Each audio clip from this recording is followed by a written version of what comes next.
Hello and नमस्ते। Welcome to bio express series. Tension नहीं, तैयारी करें स्मार्ट तरीके से। Bio express 10 minute quick revision series in Hindi.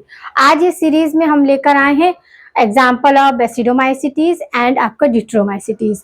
ये दो क्लास रह गए थे। इससे पहले हमने आपका फाइकोमाइसिटीज और एस्कोमाइसिटीज के एग्जाम्पल देख लिए कि कितनी इंपॉर्टेंट फंजाई होती है, किस तरह उन्हें डिसीज को कॉज करते हैं, किस तरह इंडस्ट्री में यूज़ होती है, मेडिसिन में यूज़ होती है। ये सारा हम यहाँ देखने वाले हैं। तो दो क्लास को हम यहाँ पर क्या करेंगे, एक्सप्लेन करेंगे। तो आते हैं अपने टॉपिक पे। बेसिडोमाइसिटीज। बेसिडोमाइसिटीज की फीचर्स क्या है? बेसिडो स्पोर्स देखने को मिलता है। बेसिडो स्पोर्स क्या है आपके? Fruiting body. फ्रूटिंग बॉडी क्या है आपका कि जो माइसीलियम होता है उसी का मॉडिफिकेशन होता है। समझ लगा? ये दो क्लास में देखा जाता है, एक तो एस्कोमाइसिटीज और बेसिडोमाइसिटीज। थर्ड और फोर्थ ये दो क्लास में आपके देखने पे मिलता है, फोर्थ में नहीं मिलता है, सेकंड और थर्ड क्लास में देखने को मिलता है। इसमें डोलीस्पोरा सेप्टा होता है। डोलीस्पोरा सेप्टा इस तरह का ये आपका डमरू लाइक स्ट्रक्चर होता है। ये डोलीस्पोरा, यही क्या होते हैं, क्लम शेप बनाने के लिए भी रिस्पॉन्सिबल होते हैं। इसलिए इसमें क्लम शेप भी आपको, क्लम फॉर्मेशन भी देखने को मिलता है। तो क्या डोलीस्पोरा सेप्टा देखने को मिलता है, क्लम कनेक्शन देखने को मिलता है, और आपका डाइकायोनाइसिस। ये क्या है? डाइकायोनाइसिस यानी कि दो तरीके के स्पोर्स यहाँ पर फॉर्म होते हैं। फिर आपका बेसिडोकार्प होती है। बेसिडोकार्प जिसके अंदर आपके बेसिडिया होते हैं, बेसिडियो स्पोर्स होते हैं। ये क्या, primary, secondary and tertiary. Tertiary mycelium जो होता है वो आपकी फ्रूटिंग बॉडी को फॉर्म करता है। क्योंकि फ्रूटिंग बॉडी क्या है, आपके फीचर्स है आपका बेसिडोमाइसिटीज का, एस्कोमाइसिटीज का। और ये होता क्या है, माइसीलियम का मॉडिफिकेशन होता है। तो प्राइमरी माइसीलियम, सेकेंडरी माइसीलियम। अगर आपसे पूछा जाए बेसिडो कार्प किस माइसीलियम का, तो प्राइमरी, सेकेंडरी, टर्सरी जो माइसीलियम होता है उसका फीचर्स होता है बेसिडो कार्प। फिर बेसिडियो स्पोर्स होते हैं। बेसिडियो स्पोर्स क्या है? सेक्सुअल स्पोर्स है। अब ये सेक्सुअल स्पोर्स दो तरीके के होते हैं, एक तो एस्कोस्पोर्स है और ये क्या होते हैं, जाइगोटिक म्यूसिस के बाद बनते हैं, इसलिए इसे मियोस्पोर्स भी बोलते हैं। क्या बोलते हैं बेसिडो स्पोर्स को? एक्सोस्पोर्स बोलते हैं, ऑक्सपोजिनस बोलते हैं, और साथ ही मियोसोस्पोर्स भी बोलते हैं। उसी तरह आपका कॉनिडियो स्पोर्स और आपके फाइकोमाइसिटीज के स्पोर्स को क्या बोलते हैं? उनको बोलते हैं आपका एंडोजेनिक स्पोर्स। क्यों? क्योंकि वो स्पोरेंजिया और कोनेडिया के इनसाइड होते हैं। याद रखना है, इंपॉर्टेंट कंसेप्ट है। फिर आते हैं इसके एग्जाम्पल की तरफ। तो सबसे पहले एग्जाम्पल पक्सीनिया, जिसको किसने इन्वेंट किया था? इसको किया था केसी मेहता। केसी मेहता साइंटिस्ट ने पक्सीनिया को ऑब्टेन किया था और इसे रस्ट फंजाई भी बोलते हैं। अब पक्सीनिया की आदर्श हम ये देखते हैं स्पीसीज पक्सीनिया ग्रामिनी ट्राइटिसी। ये बहुत इंपॉर्टेंट है क्योंकि ये दो होस्ट में अपने लाइफ साइकिल को कवर करती है। पक्सीनिया सीडेंडिया, पक्सीनिया रिसेंडिया जो है वो brown rust of leaf rust, यानी कि लीफ पूरी तरह से कर्ल हो जाती है, इस तरह की डिसीज करती है। पक्सीनिया स्टिफॉर्मिस, ये क्या होती है, येलो रस्ट या स्ट्राइप रस्ट। इसे क्या बोलते हैं? येलो रस्ट डिसीज के लिए रिस्पॉन्सिबल है या स्ट्राइप रस्ट। अब हम देखते हैं पक्सीनिया ग्रामिनिस। तो पक्सीनिया ग्रामिनिस ट्राइटिसी होती है, ये क्या होता है, इसे ब्लैक रस्ट भी बोलते हैं और आपके स्टैम्प रस्ट भी बोलते हैं। रस्ट स्मर्स तो पता है ना, स्मर्स रस्ट। तो अब क्या है, ये हेट्रोसाइक्लिक होते हैं। हेट्रोसाइक्लिक यानी कि दो डिफरेंट पैरासाइट्स में अपनी लाइफ साइकिल को कवर करते हैं। तो प्राइमरी जो होस्ट होता है वो वीट प्लांट होता है जो कि मोनोकॉट होता है। वीट देखा ना, मोनोकॉट होता है। और दूसरा जो होता है वो होता है बारबेरी प्लांट जो कि डाइकॉट होता है। तो इस तरह आपका जो पक्सीनिया ग्रामिनी ट्राइटिसी है, ये दो यानी कि हेट्रो साइक्लिक में अपने लाइफ साइकिल कवर करता है। प्राइमरी जो होस्ट होता है वो वीट प्लांट होता है जो कि मोनोकॉट होता है, और सेकेंडरी बारबेरिस प्लांट होता है जो कि डाइकॉट होता है। अब इसमें एक और इम्पॉर्टेंट फीचर है कि 5 डिफरेंट टाइप्स ऑफ स्पोर्स देखने को मिलते हैं। दो जो स्पोर्स होते हैं, 5 हैं, तो दो तरह के डिफरेंट वीट में देखने को मिलेंगे, दो आपको बारबेरिस प्लांट में मिलेंगे, और एक जो होता है वो स्वेल में भी होता है। क्योंकि वीट प्लांट और बारबेरिस प्लांट, अब ये दोनों इनफैक्ट के बीच की कड़ी है, दोनों में ही उसका लाइफ साइकिल कवर होता है। किसका? पक्सीनिया ग्रामिनी ट्राइटिसी का। तो आधा जो होता है वो वीट प्लांट में होता है और आधा आपका बारबेरिस प्लांट में होता है। इनके बीच मीडिएटर का काम कौन करता है? जो स्वेल में जो स्पोर्स होते हैं, स्वेल में मिलने वाले स्पोर्स को बेसिडियो स्पोर्स बोलते हैं। बहुत तेजी से ये क्वेश्चन पूछा जाता है, इसलिए आपको ये पांचों टाइप के स्पोर्स को याद रखना है। कौन कौन से स्पोर्स होते हैं? 5 डिफरेंट टाइप्स स्पोर्स होते हैं। आपका यूरोडो स्पोर्स होता है, टेलिडो स्पोर्स होता है और बेसिडो स्पोर्स। बेसिडो स्पोर्स आपको याद रखना है कि स्वेल में मिलता है। और स्टार्टिंग के जो यू और टी है, यूरोडो और टेलिडो, ये वीट में देखने को मिलते हैं। अब लास्ट के जो है पक्सिनियो स्पोर्स एंड एसियो स्पोर्स, ये आपकी बारबेरिस प्लांट में देखने को मिलता है। तो ये आपका, इससे एक और क्वेश्चन बनता है कि बायन्यूक्लिएटेड स्पोर्स कौन से होते हैं? तो बायन्यूक्लिएटेड स्पोर्स के लिए टेक्निक है, आपकी ट्रिक है ताऊ। ताऊ से याद रखना, टी यानी कि आपका टेलिनो स्पोर्स, ए यानी कि एसियो स्पोर्स और यू यानी कि यूरोडो स्पोर्स। ये तीनों टाइप के स्पोर्स जो होते हैं बायन्यूक्लिएटेड होते हैं। तो पक्सिनिया ग्रामिनी से 4 तरीके के क्वेश्चंस बनते हैं कि ये जो इसका होस्ट जैसा क्या होता है, हेट्रोसाइक्लिक होता है, प्राइमरी होस्ट वीट होता है और सेकेंडरी बारबेरिस प्लांट होता है। मीडिएटर कौन होता है? सेल होती है, जहां पर आपके basidiospores, 5 different types of spores होते हैं, जो कि आपके 2 जो होते हैं प्लांट, वीट प्लांट में देखने को मिलते हैं और 1 टाइप ऑफ स्पोर्स स्वेल में देखने को मिलता है एंड अनदर 3rd and 4 आपकी बारबेरिस प्लांट देखने को मिलता है।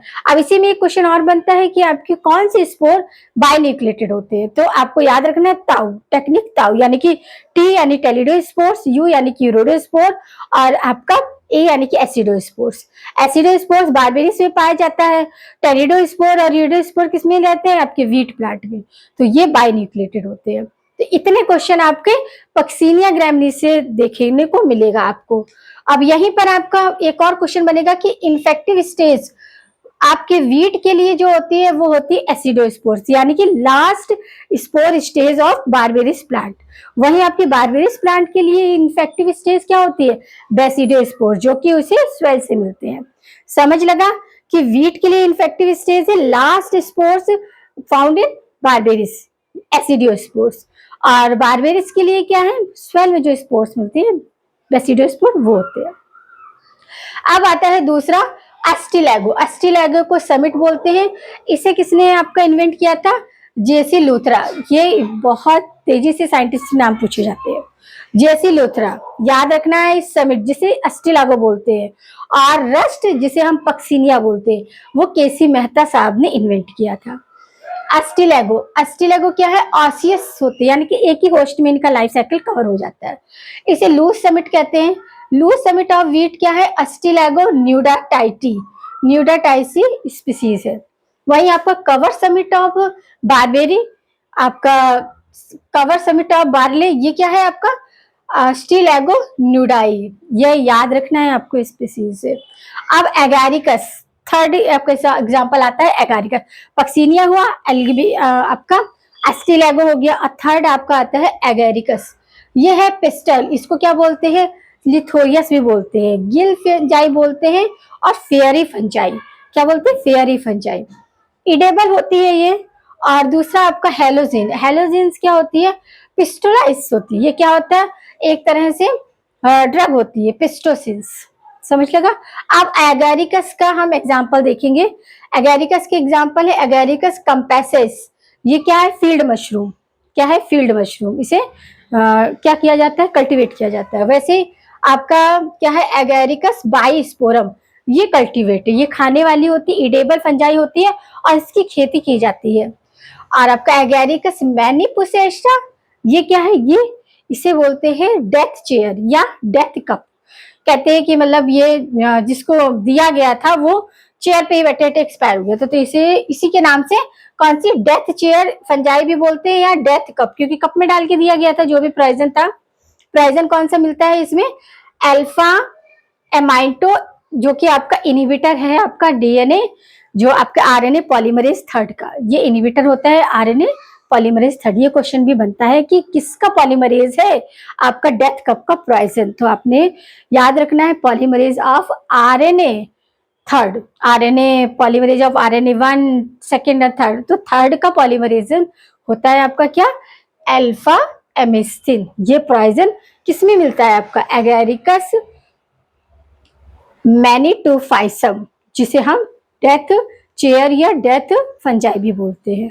डेथ कप फंजाई भी बोलते हैं, डेथ फंजाई भी बोलते हैं, और आपका डेथ चेयर फंजाई भी बोलते हैं। फिर आता है एगैरिकस म्यूकैरस। ये क्या होता है? फ्लाई एगैरिकस होता है, एक तरह से पॉइजनस मशरूम होती है, जिसे हम टोड स्टूल भी बोलते हैं, जो अपने आप उगाती है। कभी कभी दरवाजे जो होते हैं ना वुडन के, गांव वगैरह में देखते हैं, जिन्हें हम किवाड़ बोलते हैं, उनमें ऑटोमेटिकली बारिश की सीजन में वो जो ये पॉइजनस होती है, तो इसे टोड स्टूल के नाम से भी जानते हैं। फिर है न्यूडेरिया। न्यूडेरिया क्या है? इसे बोलते हैं बर्ड नेस्ट फंजाई। ज्यादा नेम आपने याद रखने हैं, बर्ड नेस्ट फंजाई। फिर आता है पॉलीपोरम। ये आपका बकेट फंजाई होती है। क्या होती है? बकेट फंजाई, क्योंकि जिसके ऊपर ये पैरासाइट की फॉर्म में होती है, पूरा कवर कर लेती है। जैसे हम बकेट को अगर पलट दे तो वो कैसा उभरा, वैसे ही वो कवर कर लेती है, इसलिए इसे बकेट फंजाई बोलते हैं। लाइकोपर्डन, ये क्या है? आपकी पफ बॉल्स, यानी कि जहां ग्रो करती है वो बॉल्स की तरह राउंड शेप में। अब आता है आपका लास्ट क्लास, कौन सा? डेटेरोमाइसिटीज। डेटेरोमाइसिटीज के एग्जांपल देखते हैं। ये क्या? ये होती है डस्टबिन ऑफ फंजाई, या फिर इसे फंजाई इम्परफेक्ट साइज भी बोलते हैं। और ये क्या है? मोस्टली इसकी स्पीसीज डिकम्पोजर्स होती है। डिकम्पोजर्स यानी कि डिके मैटर पर ग्रो करने वाली फंजाई होती है। अब इसके एग्जाम्पल भी देखते हैं हम। अल्टरनेरिया सोलानी, ये क्या है? अर्ली ब्लाइट ऑफ पोटैटो के लिए रिस्पॉन्सिबल है। वहीं यहाँ पर कोलेस्ट्रम फकेल्टेम, ये क्या है? Red rot of sugar cane. Sugar cane में रेड रॉट डिसीज के लिए रिस्पॉन्सिबल है। कि थर्ड वन है हेलमिन स्पोरम ऑजाई, ये क्या है? Brown leaf of spots of rice. Rice में ब्राउन कलर के स्पॉट्स पड़ जाते हैं। एक बार वेस्ट बंगाल में ये डिसीज इतनी ज्यादा क्वांटिटी में हो गई थी कि राइस की पूरी क्रॉप फसल बर्बाद हो गई थी। इसे क्या बोलते हैं? फेमिनाई राइस भी बोलते हैं। क्या बोलते हैं? बंगाल फेमिनाई भी बोलते हैं। फिर है सेरिपोरा परसोनाटा। सेरिपोरा परसोनाटा किसके लिए रिस्पॉन्सिबल है? Tikka disease of groundnut. Groundnut में टिक्का डिसीज के लिए रिस्पॉन्सिबल है। वहीं आपका आता है जिबेरलिंग फरकेरी, या फिर इसी को हम क्या बोलते हैं? फरेरियम मोनिफेराई। ये फंजाई क्या है आपका? बेकर्स डिसीज, यानी कि इसे एक तरह से फूलिश स्लीडिंग भी बोलते हैं। क्या बोलते हैं? Foolish sliding. अब इसके बाद हमारा यहाँ पर पूरा कवर होता है आपके चारों क्लास, यानी कि फाइकोमाइसिटीज, एस्कोमाइसिटीज एंड आपका बेसिडोमाइसिटीज और ड्यूट्रोमाइसिटीज। इन सभी के मोस्ट इंपॉर्टेंट और मोस्ट आपके क्वेश्चंस बनने वाले, जितने भी आपके क्वेश्चंस के फॉर्म में आपसे पूछने वाले फैक्ट है, वो सारे के सारे मैंने ये 2 पार्ट में आपको करवाया है। तो आपसे हम्बल रिक्वेस्ट है कि आप लिख के इसे याद करोगे, क्योंकि जितना ज्यादा आप लिखोगे उतना ज्यादा आपको मेमोरी में स्टोर होगा और आपको कंफ्यूजन कम होगा, क्योंकि ये क्वेश्चंस क्या है, कंफ्यूजन में ज्यादा गलत हो जाते हैं। तो आपको ऐसे ही अपने बेटर नोट्स बनाने हैं और उन्हें बार बार रिवाइज भी करना है। ऐसा नहीं नोट्स बना के रख लेने, टाइम टू टाइम उन्हें रिवाइज भी करना है, क्योंकि जितना आप रिवाइज करोगे उतना ही आप उसे याद रख सकने में सक्षम हो सकते हैं। और जब चीजें याद रहती हैं तो हमें कोई किसी भी तरीके का कंफ्यूजन नहीं होता है। तो उम्मीद करते हैं आपको कंसेप्ट समझ आया होगा। मिलते हैं नए पार्ट में एक नए टॉपिक के साथ। बने रहिए हमारे साथ सीरीज में।